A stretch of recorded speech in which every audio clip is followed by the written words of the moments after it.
Welcome to the Rare Earth Exchanges podcast, where power, politics, and the world's most coveted materials collide. Rare earth elements power the backbone of tomorrow's most critical technologies. With China dominating global production, the US and its allies must align strategically to ensure a stable future. This urgency prompted tech entrepreneurs Daniel O'Connor and Dustin Olsen to launch Rare Earth Exchanges, a news and insight platform built to equip stakeholders and decision makers with the tools and intelligence needed to reduce dependency and build prosperous resilience. Let's get into it.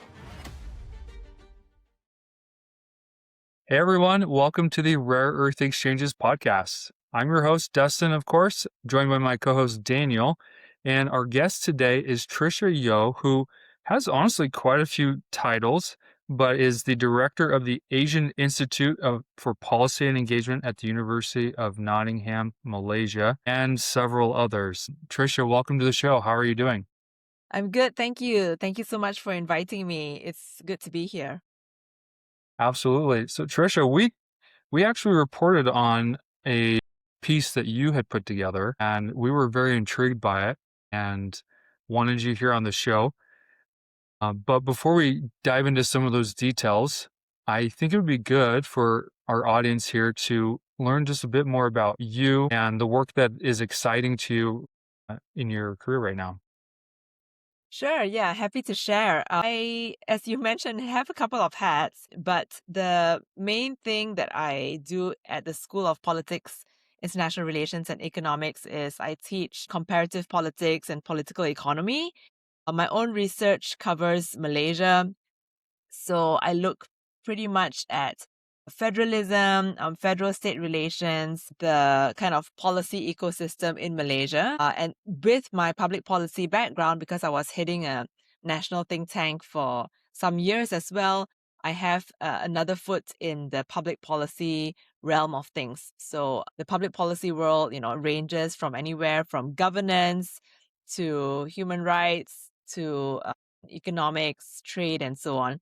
So I suppose I sit at that interesting intersection that allows me to look both at the political side of things as well as on the public policy, more political economy side of things. And yep, that kind of puts me in a place where I can analyze different sectors. And of course, what we're looking at today is on rare earth, because I have a pretty good feel of what's happening on the ground in Malaysia, and having the political science background certainly helps as well.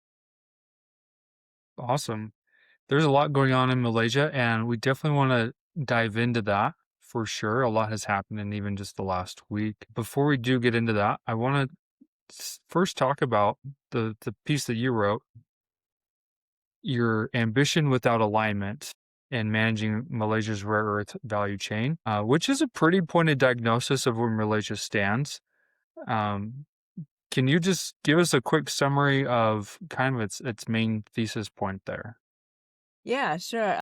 Thanks for your interest in the paper. I actually, of course, am very interested in the issue of rare earth and critical minerals from an international relations point of view. Obviously, this is an interesting time for not just Malaysia, but Southeast Asia as a whole, right at the crux of the US-China trade war and the supply chain issues. We know, for instance, that China dominates most of the rare earth processing in the world.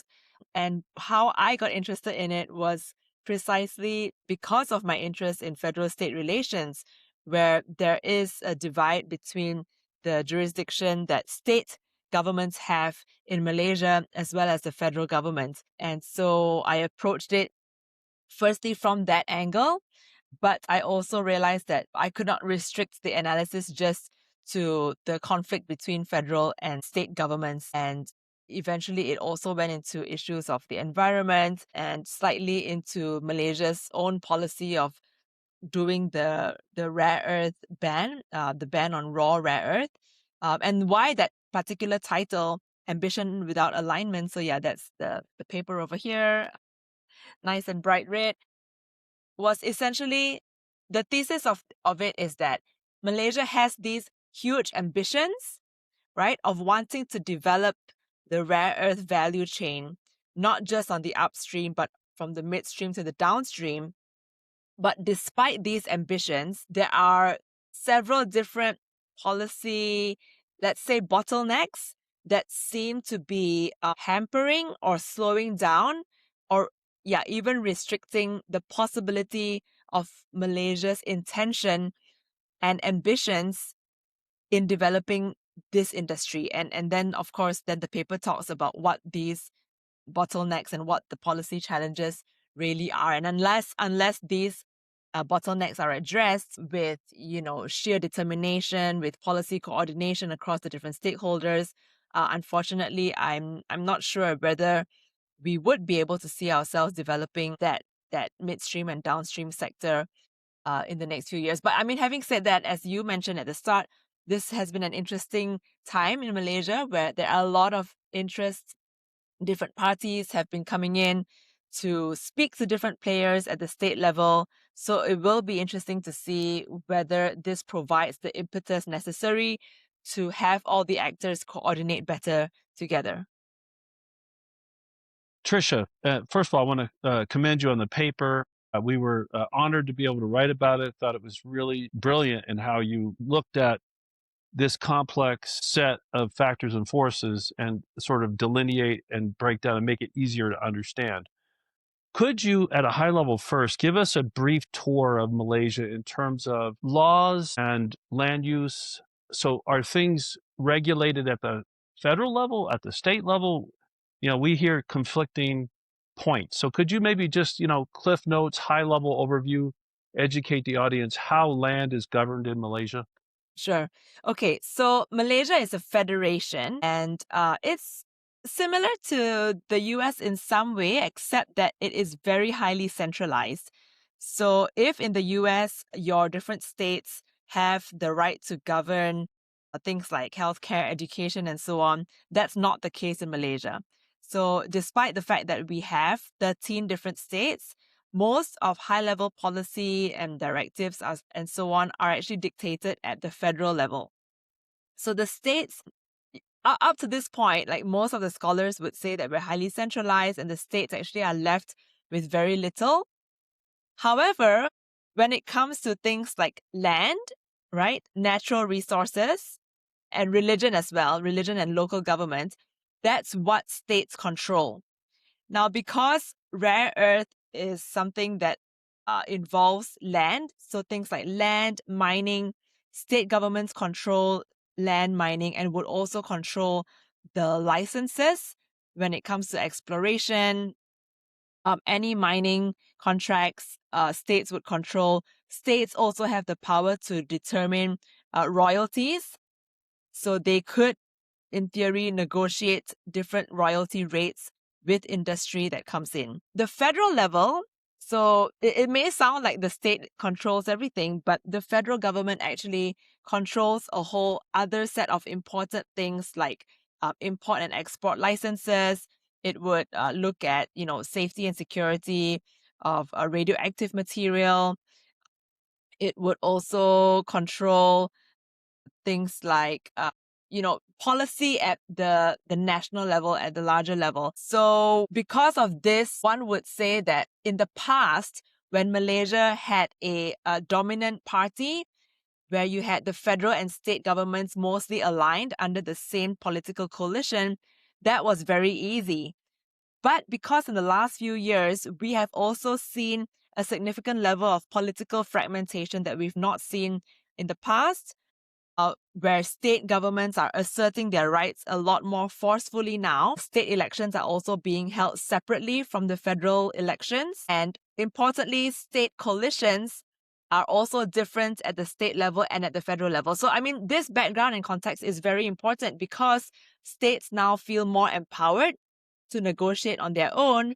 And on top of that, they are also being governed by coalitions that are not aligned with the federal government, which means that they feel they have a greater political standing to negotiate separate and maybe even oppose what policies that the federal government would like to bring forward and try to achieve alignment. So this is where the disjoint is happening. That's very helpful. So that's our understanding that every state has the powers over the land, environment, and And they take that very seriously there. And they have the power to license, issue permits. However, then there's a national level of rules, and sometimes those two can clash. And so I think one thing's for sure, Malaysia is, I guess, about 40 or 50 million people, right? Country of about 40 or 50 million people. It's a very dynamic, complex place. It's something that as companies, now we'll set the context here. And since we have editorialized your study, things have gotten much more intense. Okay, so it's just compounding by the week. So Malaysia's becoming a very, very critical place between US and China and even Europe now. So it is critical. And that's partially because of some of the geology there, the ionic clays that are there that hold heavy rare earths, soluble, maybe more economical to access than perhaps maybe in Brazil. That's a generalization. But so with that being said, could we delve into the heart and soul of your paper? If you had to look at the top 3 challenges that you uncovered that the industry should know about, policymakers from different countries, what are those top 3 as you see it? Okay, so I think I should have also started the interview with a caveat that I'm not a geologist, right? So I won't be able to get into the scientific, explanations of why Malaysia's rare earth is more valuable than others. I'm looking really at the policy perspective here. Understood. No Yeah. worries. We know that. Don't worry about All right. that. Okay, great. Thank you. Just to get that out of the way. All right. So in terms of the top 3 challenges, I would see it as number 1, the federal state like overlap, or rather coordination difficulties, because we know that, as I mentioned earlier, states can determine their own royalties, and there's some dissatisfaction and lack of alignment between the federal government not actually being in the know of some negotiations that the states are having with countries and companies that are flocking to them, right? So countries as wide-ranging as from France, Belgium, Japan, Korea, Australia, these companies and countries are actually even negotiating with the states' chief ministers directly without necessarily the federal government knowledge. So I think that is one of the main problems if the country has these like national level ambitions, right? Because ultimately they have to align. I mean, the industry can't be speaking to different states that have different royalty rates when in fact the rare earth is not secluded or confined to one particular state, right? The rare earth is not going to choose, I'm going to only be mined in this particular border, but in fact they are spread out across different states. That's one. The second main challenge is the fact that based on the maps that we do have now and the deposits that have been officially recorded, Malaysia has up to 16.1 million tons of rare earth, but 70% of this actually remains within permanent forest reserves. So states also have control over these, meaning that they have the right to de-gazette permanent forest reserves, but that requires them to gazette a same and equal amount of forest if they were to de-gazette like X amount of forest. That would also be controversial. I mean, the fact that states have de-gazetted forest reserves in the past, there's been some already civil society action against some states for doing so, stating that this was not following procedure and so on. So that's the second thing, permanent forest reserves. The government is currently undergoing studies, I believe, and I think there is some pressure for the government to pursue this more aggressively. But at the moment, there has not yet been a result of the so-called study that has been, at least appointed, those who have been appointed to conduct this study. That's the second. The third challenge would be, so I alluded to it earlier, the decision by the government to ban the export of raw rare earth out of the country. And this one, I would say, affects the industry players the most, because while there's interest from industry to develop some plants, like The one that we've just saw recently was the French company Carester wanting to build a rare. Carester. Yes, Yep. that's right. Carester, a rare earth separation plant in Perak. The raw rare earth ban also makes it a little bit difficult for those who are wanting to start in the upstream exploration to be able to see the incentives for them to even enter the market in the first place.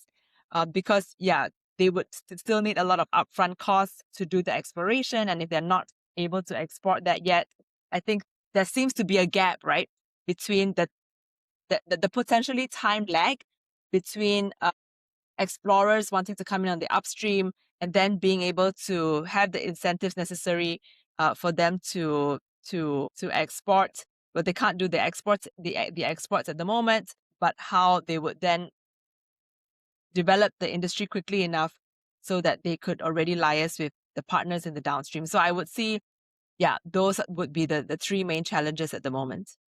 Okay, and that's really insightful.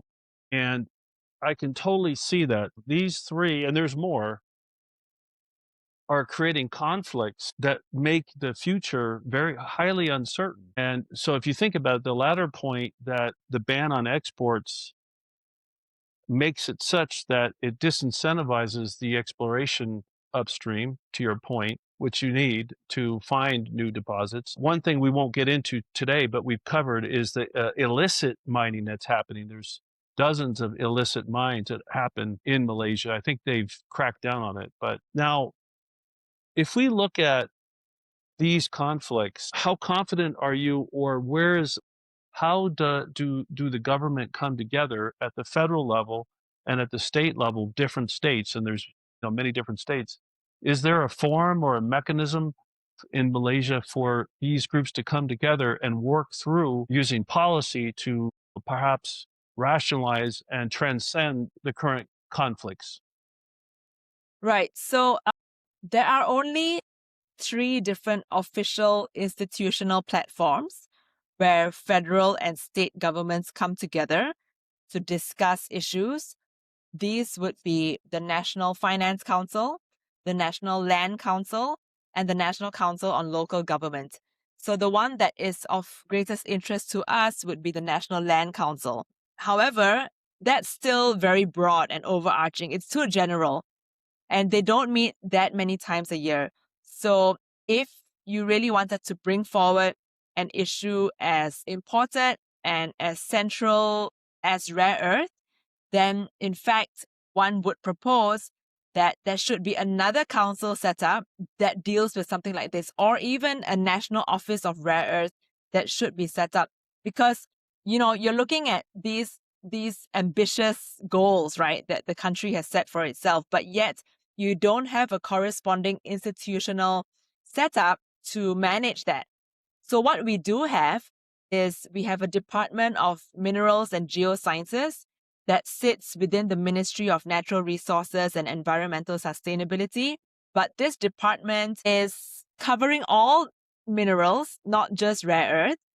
And also this department is, it's still under the civil service, meaning that it's a bureaucratic agency that I would say does not have the right level of empowerment, the right level of, let's say, policy abilities to negotiate with the international partners the way you would need to have someone who's really adept, right, with speaking the language of not just mining and environment, but also the language of geopolitics and geoeconomics. So a high-level institutional office that is given a clear mandate to coordinate, to align everyone's interests together. At the moment, such a platform does not exist. And I think this is something, my policy paper and others that I've spoken to as well would really like to see being set up. Because without this platform, then you're just going to have these policy goals and documents. And Malaysia does really well at that. Like, we have a lot of policy documents, but the execution, I think, requires a lot more fine-tuning. It requires like a team of people who are able to be savvy enough, right, to speak business language, but also align with the political interests that Malaysia has at heart. Really, really, really important points you're making. One would think, given the magnitude of the opportunity, the scope of what's going on, that this would already be at least discussed among these policy circles. At a high level, I don't want to get into too much of the trade war and geopolitics. At a high level, you see China's been a big Malaysian partner, obviously, trading, right? The United States has significant economic ties, right? And then Europe, you have these, really big players that are kind of converging on Malaysia. And it's going to be all I can say here is it's going to be fascinating to watch how this unfolds. You'll learn a lot, I think, about the politics and the policy of the country by who behaves in what way over the next months ahead. Tricia, your research focuses a lot in the Southeast Asian context there. So you've got countries like Indonesia, Vietnam, Myanmar, the Philippines, and they're all trying to navigate their own critical mineral policy. So my question really is, are any of them getting it right? And if they are, is there anything that Malaysia can do to adopt from one of these nearby countries? Thank you so much, Dustin, for the question. If I may answer that also in response to what Daniel said and reflecting on his comments, I think, Southeast Asia as a whole has a tremendous opportunity, but it also feels sometimes a little bit caught, like having to be forced to take a side. Questions are constantly being posed to countries in Southeast Asia. If you had to pick a side, right, between the US and China, which would you choose amidst this trade war? And it's a question that, it's actually not a very fair question to ask. And that's because the right answer is both. And why that is the right answer is because for years and decades, Southeast Asia has had to depend on the trade alliances of both the US and China for various reasons, right?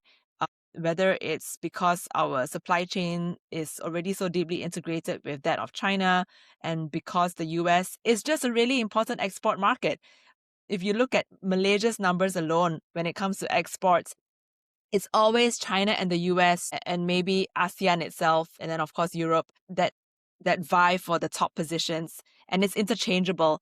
So it's a really tough decision that forces upon us in that sense. And Malaysia has, I think, done very well in choosing to continue being a friend and a partner, a valuable partner to all sides. As you mentioned, Europe is also a very important partner, and it's emerging very much so.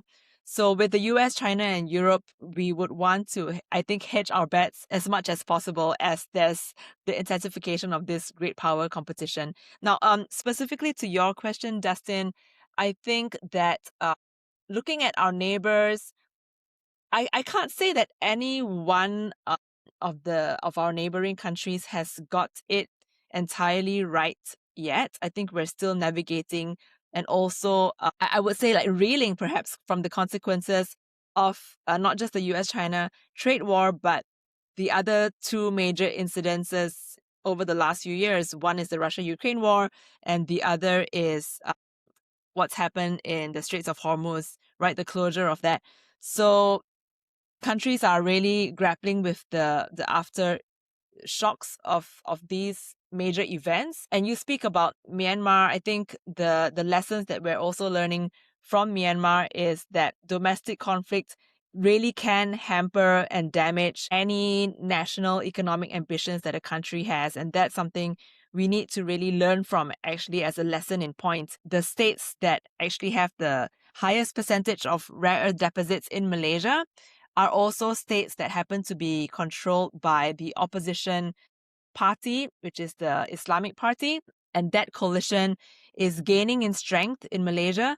So when it comes to things like even social cohesion and how we, both allow the democratic process to take place while ensuring that we don't have significant political fragmentation. I mean, all these things are also equally important when we think about how to preserve our economic ambitions. Domestic conflict will hamper our ambitions, and we've seen that very clearly in Myanmar. So I think more about lessons to be learned as opposed to necessarily adopting a certain country's modus operandi.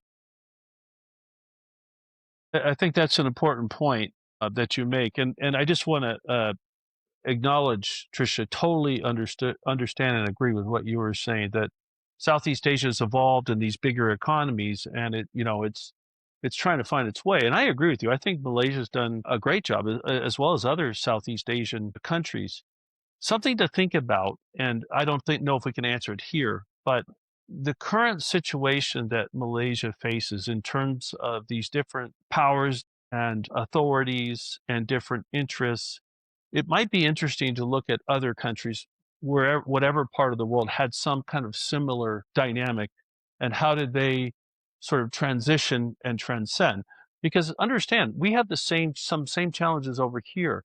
We don't have, for example, the type of orchestration and coordination that you will have in mainland China. We do not. We're a very different society, right? Right. We're a market-driven society. We have different agencies. So, we're grappling with some of these same problems here in the United States. So just something to think about. Tricia, you made a comment a moment ago of how Southeast Asia feels like it might be forced into certain action or agreements or things like that. And I could see that happening. You get some big players coming in and bullying the locals, and that doesn't feel great. So over the next 5 years, do you think Malaysia would actually do what you're suggesting, having like another group of people that get together and create policy so that they have a plan, that they're not being bullied into an agreement that maybe not be best for them? Yeah, I think that Malaysia would be able to do that. In fact, I mean, I suppose, of course, I am highly critical as a citizen myself of its various policies and actions, but to our own credit, I think we have done fairly well when it comes to major policy issues that it wants to advance, right? So yeah, we are pretty good at, as I mentioned earlier, policy documents, setting up task forces, and so on. The risk, however, is that the domestic political and electoral cycle hampers the policy the continuation and the policy continuity and consistency that each administration sets up and intends to pursue. So to give you an example, we are having several state elections, one already happening tomorrow and another one in 2 weeks' time. These are very convenient political distractions for the decision makers at the very top. And I would say that we are quite early in our democratic consolidation process. And this is why it's not yet become normalized for this instability to be incorporated into the way our political economy works. So there's still a lot of waiting around for the dust to settle. I think if we were an older democracy, right, like we had decades and decades of this sort of instability, which we will, all parties, right, industry included, by the way, right, companies and corporations being able to already co-opt this level of instability into their planning process, then I think that would allow policymakers and your industry associations, the third sector, everyone to be able to see this as normal and therefore be able to come up with these plans in a lot more of a systematic way. I hope you understand what I'm saying. Meaning to say that we will maintain this level of uncertainty for decades to come, just because of the way our demographics are like in Malaysia, because of the way the information cycles, technology, all of these different factors combined will see Malaysia flourishing.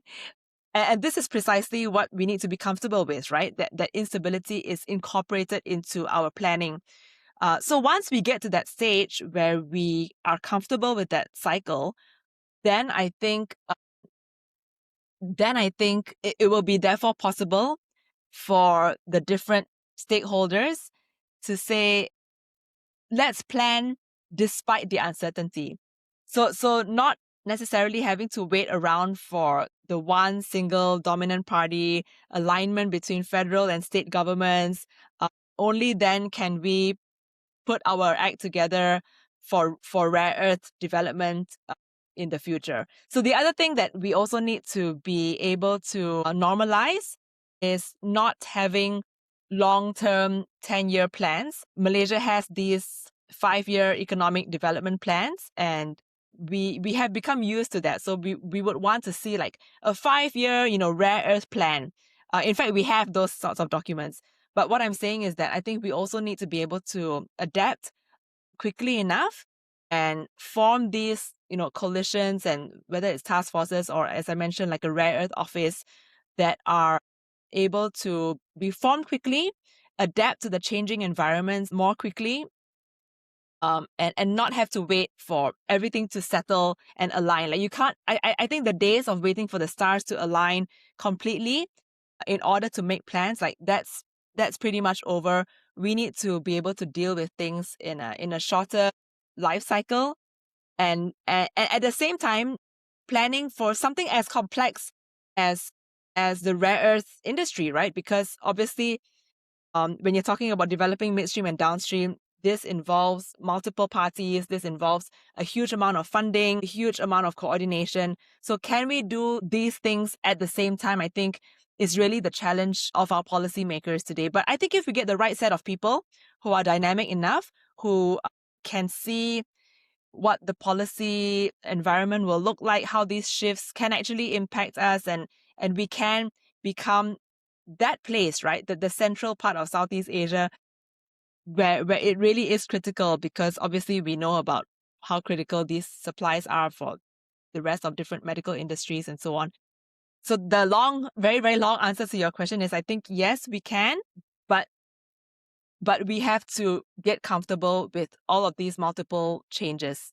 Just to chime in, I think it was Yes. a brilliant answer. I think, one of the things you're really saying is that we need to have more agility and, dynamism and, lean concepts in your government institutional planning at the same, and inclusive with industry and other players. And at the same time, have a longer vision, but be ready to adapt and be nimble along the way. And I just want to say, I think, again, I thought your paper was brilliant. I think that Malaysia's on the way up.